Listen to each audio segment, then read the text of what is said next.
most tech organizations would say, we've turned it on, we've deployed it in the ecosystem, it's there. You've got Copilot.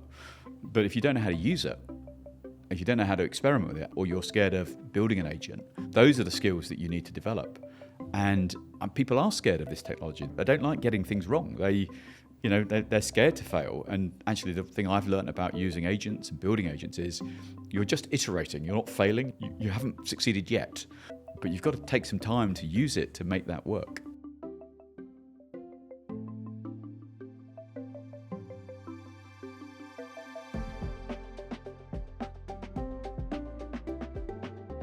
Welcome to Work Lab, the podcast from Microsoft. I'm your host, Molly Wood. Our guest today is Andy Doyle, Chief People and Agent Officer at the marketing data and analytics company Kantar. Andy has been leading one of the most ambitious enterprise AI transformations in the non-tech world and rethinking what the people function looks like when agents become a core part of how a company operates. Andy, welcome to Work Lab. Thanks, Molly. Nice to be here. Let's start with your title, because it recently changed from Chief People Officer to Chief People and Agent Officer, which is a strong signal that not only is AI and agentic work important, but also that you're combining these two functions, right? I think that's right. I mean, one of the things that we were thinking about is what does the workforce of the future look like? And I think it's a mixture of people and agents. When you separate those two things, you kind of optimize for the technology or the people. And we were starting to think about, well, what does that mean if you put those things together? How do people and agents work together? And we've started that journey. We don't have all the answers for it yet, and we're discovering lots of things about it, but we're on the journey now. People, of course, are a big part of this conversation in a lot of different ways. And one of the things that this title does is sort of put you right at the center of the conversation about maybe some of the anxiety that employees have about how their jobs might change and whether they will still have the same jobs. And I wonder how you think leaders should be talking about that with their teams and how you think about that. Well, I think people are very sensible. And, inherently they see the world of work changing around them. They see their behavior as consumers changing around them. And I think leaders' job is not to try and minimize that anxiety, but to face into it and to be honest. And I don't think any of us know the answers to all of this. What we do know is that work is changing and that change is not evenly distributed. So there are some jobs that will change. I mean, just as there were when there were typing pools and receptionists and switchboard operators, those jobs changed. And I think that's true in the world of work today. We just don't quite know how and when. But what we're trying to say to our teams and our colleagues is, how do we help equip you and give you the best skill set to be able to adapt and use the skills that you have in this new world? Before we get further into the transformation at Kantar, when you think about being the Chief People and the Chief Agent Officer, sort of again going back to those signals that those two things are really interrelated, but also that agents are now employees. Do you think of yourself now as the person who's in charge of all of the employees, whether human or digital? We do, but it's a bit of a mind shift for us all. That's something that if you'd have asked me a year ago, I'd have gone, that's weird. Today, I think we're still trying to work that out, and the technology is catching up with that thinking and giving us better opportunities and better way to monitor and create visibility of agents across our organization. Talk to me about this transformation at Kantar. We'll get into some of the details, but I mentioned at the beginning of this interview that this is this massive transformation in the non-tech world specifically. Can you just describe in brief what has happened and where you are now?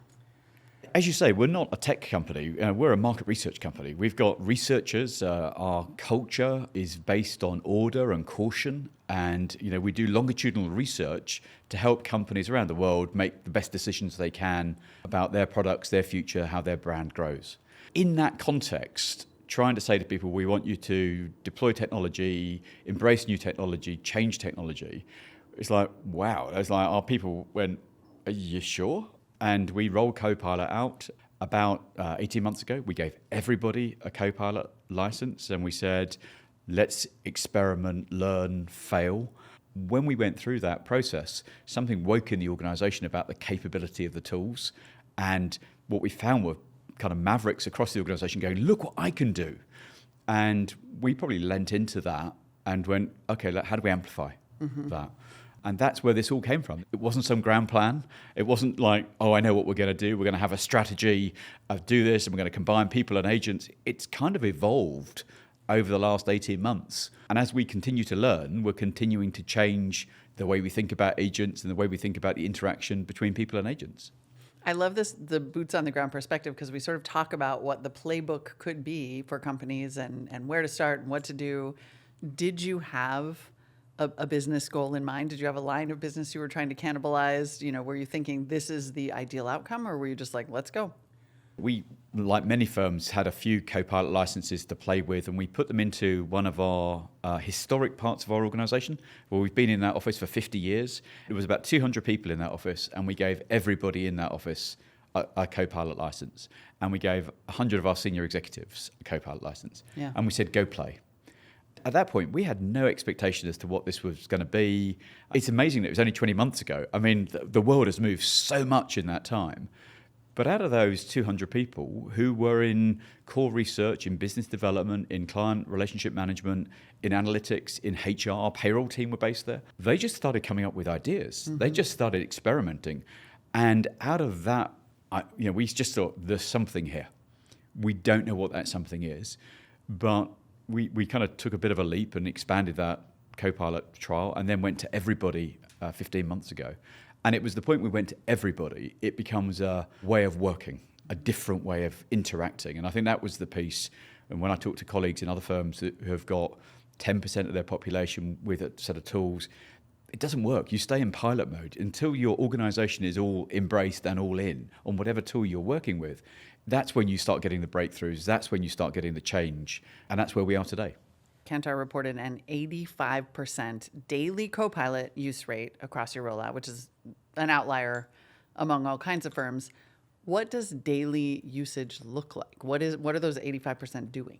I think across the 12,000 people that we have, there's no answer that's the same. I mean, people are using it to suit themselves and their job and their productivity. Yeah. And sometimes that's very simple stuff, like just recording meetings and getting actions and following meetings that you don't, we've been encouraging people not to go to meetings.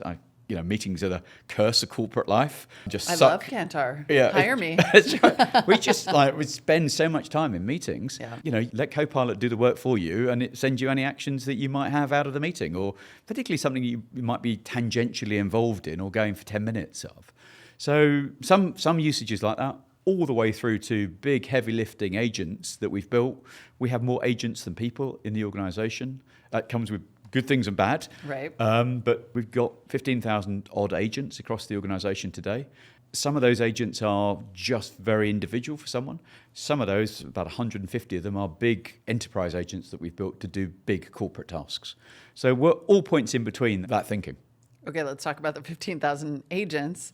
So it sounds like people really, like you said, leaned in, started building all these agents, which then led you to think, okay, we have to centralize and organize the agents. Talk to me about the Kantar Agent Factory. The Agent Factory kind of came about really as we let many flowers bloom across the organization. It was brilliant. There's a lot of duplication. There's a lot of repetition. There's a lot of very diverse quality in those agents. And many of those agents work brilliantly for an individual, but as you try and scale them to somebody else, they have been written with someone very specific in mind, and not everybody works that way.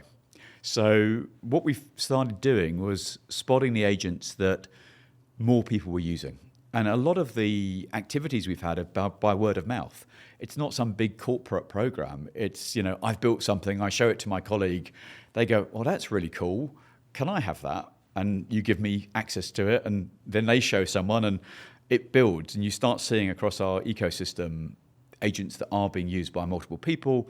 And then we gather those up and say, have we got the IP right on those? Have we got the right governance on those? Have we got the right quality control on those? And then we kind of package those up and deploy them to the organization because they're agents that are useful. And then does that do you find, encourage the creation of more agents to go into the store? Factory can be a word that suggests the end of some innovation maybe.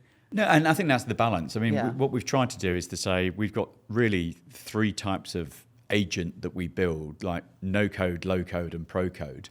And how we build the pro code agents that handle some of our really big tasks is fundamentally different to how I might create a no code agent, and you can spin those up in 30 or 40 minutes, and we don't want to lose the innovation. What we have learned as we stood those kind of 3 work streams up in the Agent Factory is agents move between no to low code or up to pro code, and then equally they move down, because sometimes you think, oh, this is a really complex build and it's going to be really difficult. And actually, when you get into it, you go, oh, it's not. It's actually much easier to do, and we'll push that to the team that may be doing some of the lower code work. And so this is a journey for us all. We didn't have a technology function that was organized that way, 6 months ago. We're learning how to do this. And I think that's one of the things that I was talking to my head of the Agent Factory, who's, again, not from technology. She was a leader in the business. We've probably reinvented this every 2 or 3 months. It's not a static department. It's a very agile department that's evolving, because as the technology evolves from prompting to agents to skills, you need to respond differently in those environments, and that's what we're learning. You've got to be very agile in the way you think about your organization and how you bring your people with you in that journey. How long ago, remind us, did you come to Kantar?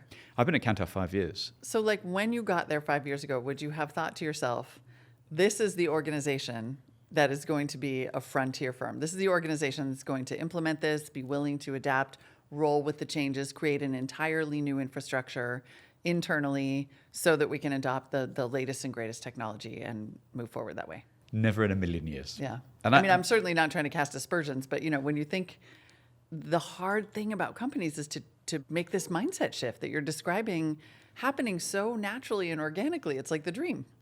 It sounds better than the reality on the ground. I'd say that. I mean, like we every day, as humans, we like certainty. We like familiarity. We don't like change. We did a survey recently, and I think there was about 85% of our people said there's too much change going on. And, we all want change to slow down in the world, but at the same time that we want that, the change is speeding up. And how do you help people through this? And how do you think about what work means for people? And how do you think about people's willingness to constantly reinvent themselves? Because it's exhausting for people. And that's one of the things that we find in adoption. That's the new frontier of this. You can spin out the ideas more quickly than you can drive the adoption into an organization. And, that's where we are today. We're trying to work out how do we take adoption to the same levels as we've done with Copilot on the use of agents, which we're further behind on. Not to ask you to give away any secrets, but can you give us some examples of what these bigger, more complex agents might be doing? I think it's still very abstract for people, and the more concrete we are, the more we realize it almost like unlocks people's ideas. Well, we've created a people agent which deals with HR queries. Our aim by the end of this year is that 95% of all our HR queries will be dealt with without human intervention. We're about 40% today. We were at 0% in February. We think by the end of the summer, we'll be at 70 to 75%. So what does that mean? That's not one agent. That's about 30 agents working together, providing kind of an orchestration layer around them. And that's very simple queries like, I want to book some holiday, to what's the policy on a life event? I need to take some time off. I need to get an employment verification letter. Actually, that's one of my favorite things. It's a no value add process for a company, but people do need employment verification for mortgages, for acting as their guarantor for maybe one of your children going to university, or renting a flat or apartment. That used to take us 3 days to do. It in a service level, and you'd fill in a form and it'd go off to the service center. It's now 120 seconds, and it's in your inbox as soon as you're finished. And the nice thing is, I'm laughing, my CEO had just had to do something like this. He phoned me the other night and said, I've just used that service. It's like, okay, I've cracked. The CEO's using self-serve to do employment verification letter for one of his, my work here is done. Well done, right, yeah, exactly. You've described the goal around agents as fewer, bigger, better. And so as you kind of created this factory and sort of pruned from all of the things that had been created, how do you decide what's worth investing in, what you might need? I mean, are you now at the point where you can put RFPs around this too? I think we're approaching it in the same way. Is like, if you're going to put enterprise resource against something, what problem are you solving? How big a problem is it? And how many people need to use that? Yeah. And therefore, what's the value creation opportunity? And how difficult is it to solve? And I think the temptation is always to try and solve really big problems. And I certainly found in our organization that, if I go back throughout my career, big problems, big tech, monolithic programs, most non-tech organizations don't have great track records of delivering big enterprise tech programs on time, on budget, to spec. They always take a bit longer. They always deliver slightly less promise, and they normally cost you more. And what I think this technology has done is democratize how we think about technology. The People Agent I've just referenced was not built by anybody in tech. It was built by people who have never worked in tech, who work close to the business problem and are the service delivery team and the payroll team and the people that do the work. And I think that's a big shift that we're seeing with the technology that let people who understand the business problem or the business process reimagine that, freed of like the need to be a out-of-the-box non-configured solution from an enterprise platform. Well, and I love that too, because the people who do the work are the people who understand the problem. Someone has struggled constantly with having to provide the employee verification letter and having impatient employees who say my mortgage is on the line or this or that. Yep. And so they know what problems to solve. And it seems to me that that gets to what you were saying before, which is you don't want to get stuck in a single department pilot. It's that diversity of usage that causes you to be able to solve real problems that add up to, from what I understand, meaningful time saved. That's right. I mean, we know that across our organization, in the first year of having Copilot, we saved on average 2 hours per person per week. That's the equivalent of 600 people for us. Now, you can't really get the productivity like that because it's little bits of everybody's, 2 hours of my time and it's 2 hours of your time. But it gives you an opportunity to think about what you do with that time. And for some people, that's doing better work. For some people, that's taking some pressure out. Maybe they're at kind of capacity already and you've created a bit more capacity for people. So having that flexibility, I think, is where it's really interesting. And as we start moving to our dream of the 95% of HR queries being solved, for example, it means that we're creating new opportunities in the HR function because we go, well, we need less of those sorts of skills. We need more of these sorts of skills. And sometimes that's about having a smaller team. Sometimes that's about a team doing new things that we can't do because we've been resource constrained. But what's really interesting for me is the quality of work that people do has gone up and engagement is going up as well. I'll use my talent acquisition team. That team recruits the same number of people as they did last year. They recruit them with half the number of people today. And that team's engagement has gone up enormously because they're doing the thing about the job that they really enjoy, which is interviewing people most of the time. They didn't like the administration. They didn't like the non-value added work. So I think you can find balances here where, you can really improve the quality of work at the same time as using these new tools and agents.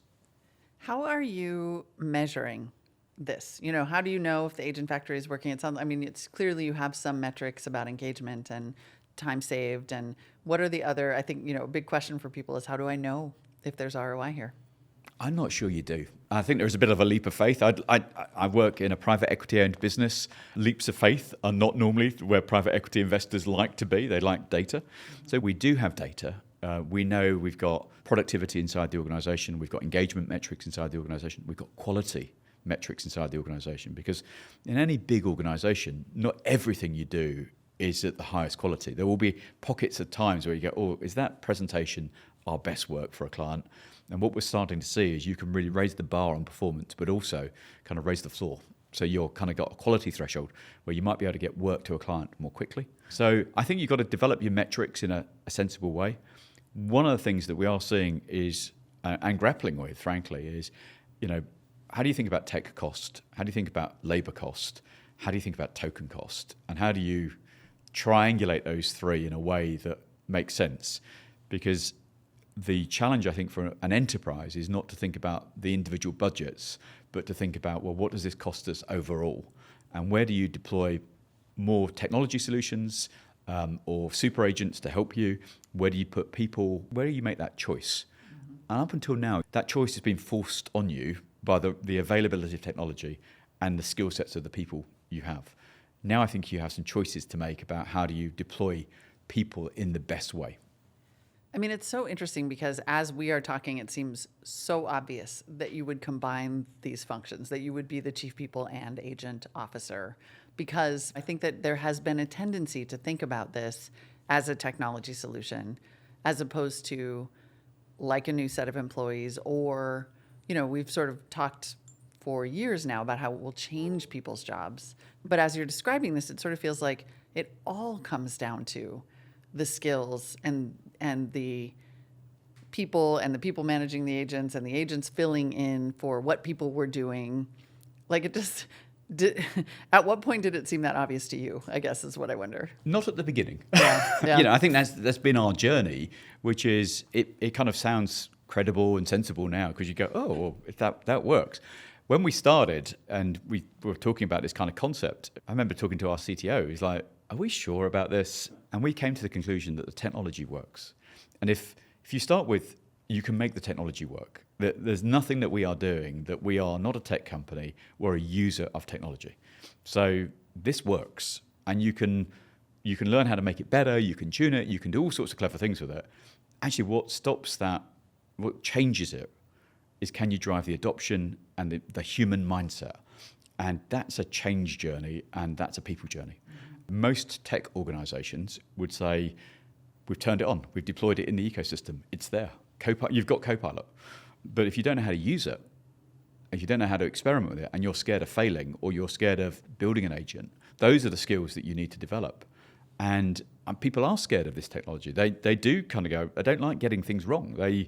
They're scared to fail. And actually, the thing I've learned about using agents and building agents is you're just iterating. You're not failing. You haven't succeeded yet. Right. And as you develop new ideas and develop your thinking and run that query 10, 15, 20 times to kind of refine it, the first answer you've got isn't the answer that is, oh, that's a brilliant piece of work. The answer 20 might be, but you've got to take some time to use it to make that work. Right. It's really a teamwork journey. I mean, I was going to say, just tell yourself you didn't fail, it failed. Yeah. Exactly. And you're just raising a toddler here. Yep. Back to that anxiety piece, when you talk about, from an HR perspective, you're managing the change, you're managing people's anxiety, and then you're also saying, I want 95% of this work to be done by agents. What happens to the rest of the team? So we've been very transparent with the team about this objective, and it was hard. I mean, I remember when the first town hall I talked about this, it was like, are you announcing a reduction in force here? No, we're going to try and work this out over the next couple of years. And as a general rule, we're not going to replace people that leave, and we're going to see if we can pick up the slack with the use of agents. It's largely what we've done. We've also found that because of the mindset of the people we've got in the people team now, the people team have the highest usage of Copilot in the organization. We have the highest number of master users, and we categorize a master user that's using kind of like a power user. About 45% of the HR team are power users of Copilot. They just work this way. And that's let them be really valuable across the organization. So many of them have left the HR function and gone to other parts of the organization. One of my recruiters said to me, I've been offered another job. And I was like, I'm really pleased for you. It's sad to see you go, but I can't go. They don't have Copilot. I can't imagine going back to an organization that works in an old-fashioned way. I'm staying here. So I think there's a bit where when you start creating the environment and the culture and the tools that help people be their best version of themselves, they don't want to go somewhere where they can't have those tools. Huh. Wow, that must have felt great. It did. Talk to me more about the people who were the evangelists, because you have talked in other interviews about using this almost influencer model, that there were people who you didn't expect to step up and start creating agents and really demonstrating this for other people within the organization. How did that evolve? When we came at this, I probably looked at a fairly traditional change model that says we need some change ambassadors, we're going to do change to the organization. Yep. And we started like that, and it wasn't going very well in the early pilots. And I think we were trying to adopt just a program mentality to get in, unfreeze the organization, introduce the change, refreeze the organization, the job is done. It just doesn't work. And if I look at social media, I look at the way brands are advertising, they're increasingly turning to influencers, and they're trading a little bit of control for the power of influence. And it's like, could we try that internally? And so we opened up and said, who wants to be a Copilot influencer? Mm-hmm. And you could just apply. And we picked some people. They were not the people I would have picked from a change journey experience, where you're thinking about development of careers and, this would be good for their career development. They were a pretty random bunch of colleagues. They were a great bunch of colleagues, and we learned a lot by not all influencers were equal. Some were brilliant. Some we had to help a bit more. Sometimes they would post things like the hack of the week, and you were going, It's a bit, I'm a control freak at heart, and that made me a little bit uncomfortable. Yeah. But we found they got following. They were the people that were in offices showing how to build an agent, how to use prompts. They just got into it. And because they were from the business, in the business, they've just got much more credibility than the change ambassador. Yeah. So that model of use people across the organization, and it's been completely unpredictable who those best influencers were. They're not all the younger generation of our workforce. Some of our change influencers are in their 50s and 60s who are deep experts in what they do and have found a real passion about, hey, I can expand my skill set, but I can also, inside the organization, broadcast my capabilities and show you how to be better at your job and give you the value of my experience using an agent or a prompt or whatever it might be. I feel like everyone can benefit from understanding how you did this. It sounds like you announced it as a fairly formal thing. And then were people just, internally, were there Teams channels specifically for this? Were there workshops that people could attend? How did they influence? We brought the influencers together and we gave them kind of a bit more training on Copilot, because when we did this, Copilot was new. I mean, one of the things we found is that people that join our organization today, if they've never used kind of Copilot in a work environment, you've got to train them. You've got to help. We don't train anyone on how to use Excel or PowerPoint or Word, because we all just assume any colleague who's going to turn up will know how to use that. Mm-hmm. That's not true with Copilot. We train everybody every week. Every single week, we do training on a Tuesday about what we've learned this week, what's new, what's different. That's now led sometimes by someone from the Agent Factory, someone who's built an agent, one of the influencers. So it's a mixture of very formal, very informal sort of work, but kind of creating the channel so that people are always learning is a really important bit, because the tech is moving so fast that what you might have learned 3 months ago, actually a new feature has arrived, a new way of thinking has arrived. So how do you keep the agility? And that's where the influencers working around the company are actually really helpful. Are you bringing in new influencers and rotating some out? Is it sort of, it sounds quite fluid. Yeah, and I think that's the thing. It is fluid, and people join, people leave the organization, new influencers emerge. Last week in London, we brought 20 of our best agent builders, and we called them citizen agent builders, because none of them were technology people, but they were the people that have built the most agents inside our environment. They were our top agent builders. We brought them together for a 2-day workshop, and the power of their knowledge, because they were all getting stuck at different parts of the journey, but collectively you put those 20 people together in a room and they were going, oh no, when you get there, this is how you kind of in Copilot Studio do that. That community we've created is a really powerful community. And they are the people that build agents. They are the people that are solving problems for us. They're not in the technology function. They're in the business, they're in teams, they're in legal, they're in finance, they're in HR, they're in our research departments. Those people are making a huge difference in creating really interesting skills for themselves in the future. What would you say to leaders who might be in your position or close to it? You've alluded to it sounds great now, but it was it's a journey of change, which is always tricky. Yep. What would you say? What piece of advice would you give people who want to start this kind of transformation now? I'd go all in. It's not going to go backwards, this technology. The technology is moving ever faster. Now, at one level, I look at the last 18 months of our journey and I go, we've learned a lot, we've done a lot. And then at another level, I go, if I was starting today, how cool would it be? Because I look at the technology that exists today that didn't exist 18 months ago, and I look at the kind of way that people can now track and manage agents that didn't really exist 6 months ago. And that was really tough when you're trying to manage that governance. Now there are products and solutions that let you do that. I'd be really excited about starting today, and I go, I'm pretty sure you'll be able to accelerate more quickly, but you've got to bring your people with you, and you've got to kind of focus on the human-centered change in this. The technology is amazing, but don't forget about the people. Don't forget about the anxiety that people have. Don't forget about the huge capability that your colleagues have across the organization. No one comes to work to go, I'm waiting to be found out and not do a good job. Everyone turns up in the office in the morning to try and do good work. And what you've got to try and do is create the conditions for let them to do even better work. Andy Doyle, Chief People and Agent Officer at Kantar. Thanks so much for the time. Thank you, Molly.